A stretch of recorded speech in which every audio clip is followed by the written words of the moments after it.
What is up, guys? It has been a good minute since I made a video, especially one where I was actually, sitting in my car driving. So I just want to give you all an update. There's a few things changing. Don't got the Altima anymore, which is the car that you always see me in, if you've watched before.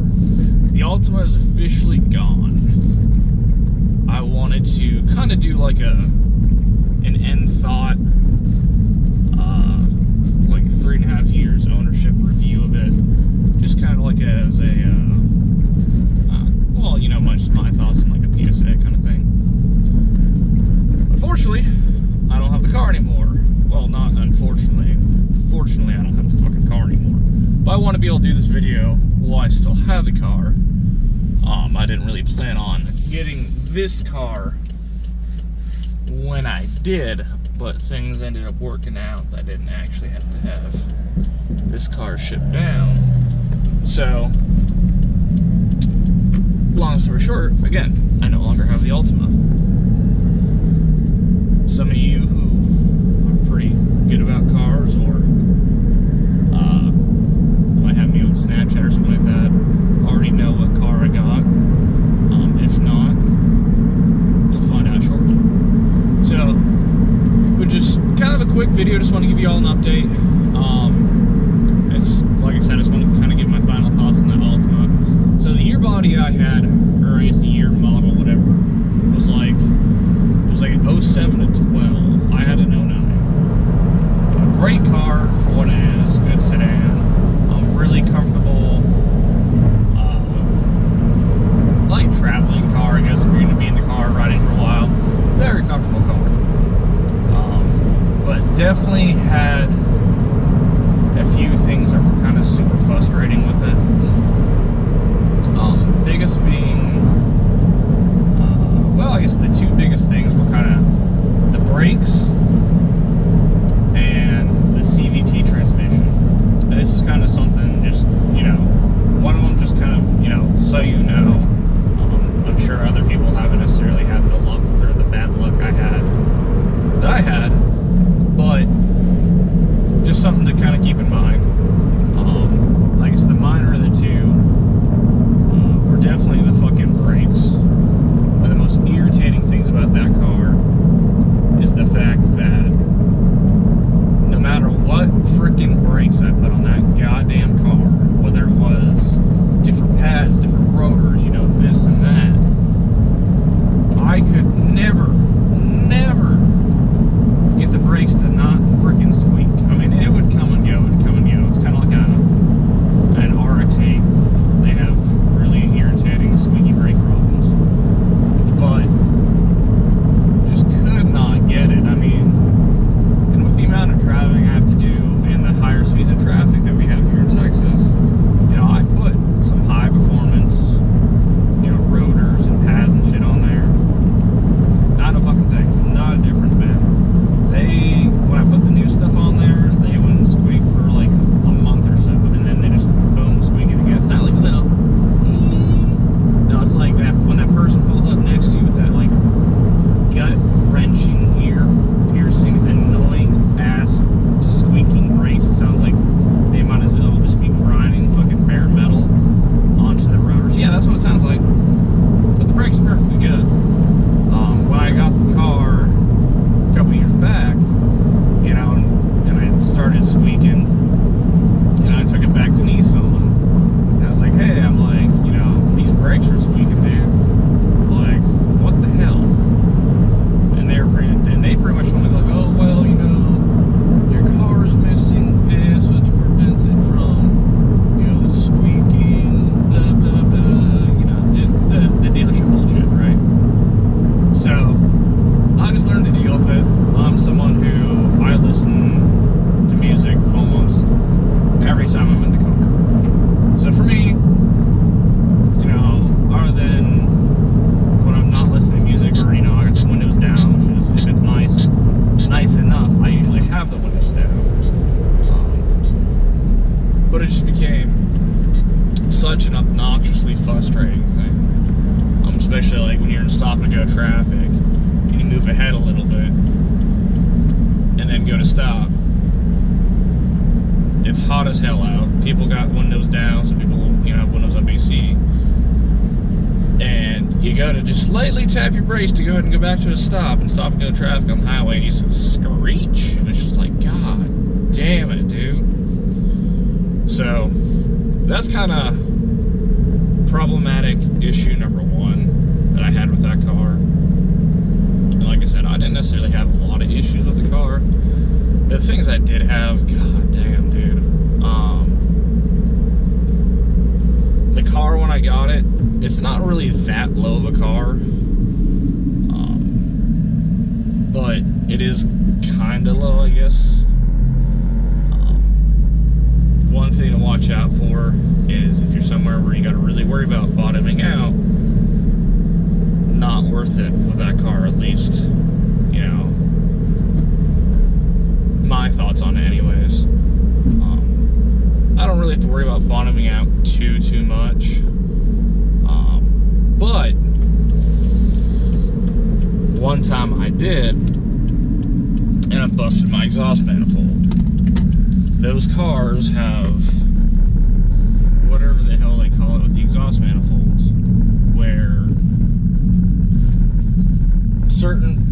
it's basically like exhaust manifold cat and all that shit is like, I guess, all tied together or something like that, which makes it so that basically it's a little bit more expensive. And when I mean a little bit more expensive, I mean it was not fucking cheap to get that replaced, let me tell you. But it is what it is. It was like, man, it was like $900 or something to get that shit replaced when I busted that. But there's some other things here and there that were just kind of irritating and frustrating, but I mean, they are what they are. I gotta go throw laundry in real quick and I'll be right back. Alright, so another thing will drive you up a damn wall if you don't get used to seeing it. TPMS sensors. Holy crap. Pretty much from the time I bought that car 3.5 years ago, that light stayed on the entire damn time. I took it up to them once. I think it was the same time I took it up to get the squeaky brakes taken care of, which was like 2-3 weeks after I bought the fucking car, dude. And they're like, oh, you know, it's because of Texas and, you know, the back and forth with the weather and temperatures and blah blah blah blah blah blah. So I've had them reset. I changed out tires, had them reset, all that kind of stuff. Pretty much could not ever get rid of that damn light, which is not hurting anything as long as you keep track of your tire pressure and shit like that. Nothing to worry about, but it is a light on your dash, and it is kind of frustrating to see all the time.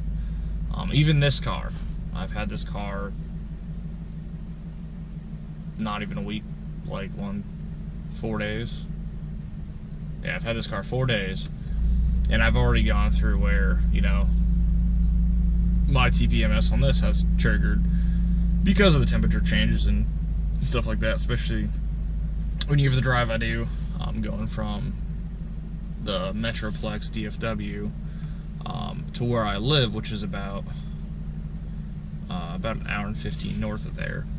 So I had a day where it was warm, then, you know, as I got up here and it was late, and it started really early to drop, and, you know, I got my TPMS trigger on my screen, all kind of crap, but I mean, it went away.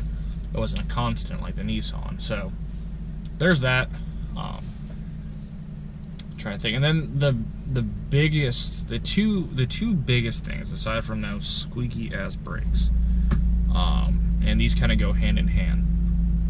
CVT transmission, you really got to change the fluid consistently, I guess would be the best way to say that. So you need to change it pretty consistently. That car with the CVT has Nissan specific for that transmission or whatever. Anyways, it's that transmission, Nissan specific brake, or not brake fluid, tranny fluid you have to use. That tranny fluid to get it changed, and this isn't from a dealership. This is just from a place that can get a hold of the fluid from Nissan. So like your quote-unquote mom and pop shop kind of shit, which are usually so much cheaper. So from them, it was about $300 to $350 to get the transmission fluid flushed and changed. I don't want to know what the hell it'd be from a dealership. Holy shit! I guarantee the dealerships are probably $500, $600, $700, something stupid like that. Which, yeah, you know, obviously they gotta make their money, blah blah blah. But damn. So that's part of it, and then also going along with that CVT transmission. I don't remember if it's specific to the year I had, which is an 09, or if it's specific to that generation, the 07 through 12s. But at least with the 09, so we'll go with that, they do have, some of them have bad CVT transmissions. And not necessarily blow up in your face bad CVT transmissions, but overheating problems, and bad overheating problems. Granted, and this is where it's some people have it, some people don't. That's why there's not a recall on it or anything like that. One of the guys I used to work with when I worked Fort Worth had an 08, 09. It was either an 09 like mine, or I think it was an 08. Never had an issue with his CVT. Good for him. But mine, holy shit. Overheating problems. And it's bad enough that, you know, here midsummer, you know, it's hot as hell, you know, 101, you know, pretty much if it's like 97 or above, realistically, it's like 105 or higher, you know. So, you know, and obviously as it gets hotter, that number goes up. Add that into the transmission, or not the transmission, but the asphalt, pavement, temperatures, all that kind of crap. It takes a beating on your car. So, summertime for me, wintertime wouldn't be so bad, unless I was like traveling for a long, extended period of time. And when I mean long, extended period of time, I mean over 2 hours. Or more. But summertime, pretty much, it got to the point with that transmission where I would drive for 45 minutes. You could already hear the transmission overheating, and I would have to pull over, not necessarily on the side of the road, but, well, depending. But usually, I'd have to find, you know, the next closest gas station. I'd go chill at the gas station for like 20 minutes, get myself a drink or whatever, to allow my transmission to cool down. Early mornings, late nights, when not really a problem, but anytime when the sun was up, that transmission was always overheating. And it would overheat to the point where when I used to actually travel, when I lived in East Texas and used to come out here to Dallas, Fort Worth, to hang out with some friends, see some friends, that's about a 3-hour drive from where I lived. And I have had on several occasions where I'm going down the highway on the interstate where, you know, you're doing 70, 75, 80, 85, and I've had my transmission shut down, or as Nissan calls it, go into limp mode, which basically means it shuts the fuck down. It won't shift in any other gear. It's stuck in the gear it's in. When you accelerate, it doesn't do anything. So, I mean, if you're doing 85 miles an hour and you're in a line of goddamn traffic, especially if you're in a construction zone, you can't go any faster. And as you start to lose speed, you can't speed up either. So it becomes a pretty quick safety hazard, real quick. And like I said, I mean, their thing on it is, oh, it's, you know, it's limp mode, so you don't blow up your transmission. Well, that's cool, but you shouldn't have that issue in the first place. If you have an issue like that, where your transmission has to go into limp mode, then that is an issue, that is a safety issue to me with something like that from overheating with just normal driving. That's something that should be addressed and should get recalled and should get fixed. And I've read on forums on this of hundreds of thousands of other people having this issue, but it's not a big enough number for Nissan to go, oh, you know, we need to recall these and get these swapped out.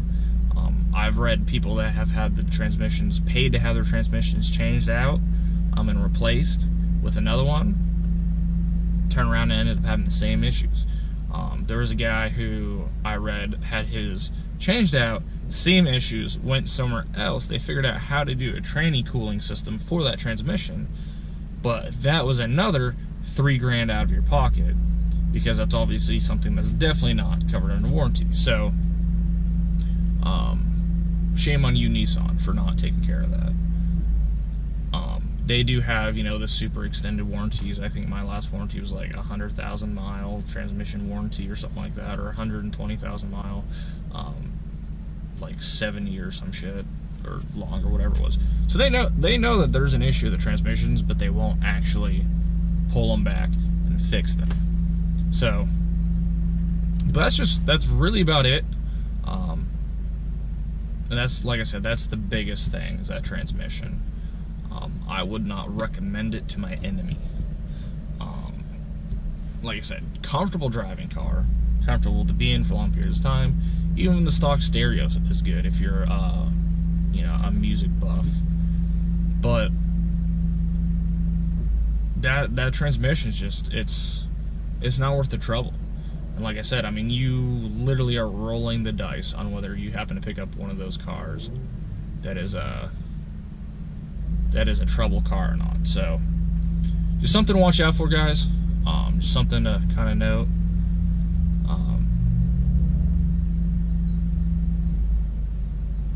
Sorry, there's a kid with a orange, it's not an Evo, but it looks like it's a Rally anyways. But anyways, so yeah, so that's just kind of my final thoughts on the car. Like I said, I want to be able to do the video with me still in the car. Unfortunately, that didn't work out, but fortunately, I'm no longer in that car sooner than I expected. But it was only sooner by like a week or two.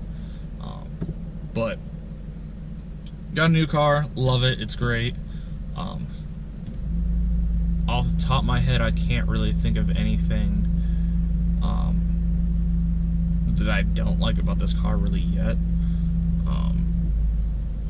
But I'll talk about this car here. Probably the next video we'll bring it up. That videos are coming for this. We'll talk about what I got, you know, why I got it, etc. I do already have some parts ordered for it, and it's been 4 days. Gonna keep the warranties for a little bit. I'm not gonna really necessarily mess with anything that's gonna fuck up my warranties. But in that meantime, I do plan on trying to get as much of some of the stuff done that I want to with the suspension, cosmetic, interior, stuff like that. That's about it, guys. I will catch up with you later. I'm gonna go get myself some lunch real quick, then obviously gotta finish doing my laundry. Get home, just kind of relax, edit this and get this posted for y'all. But appreciate y'all's time. Like, share, subscribe. Click on one of my other videos, check it out. We'll catch y'all in the next one.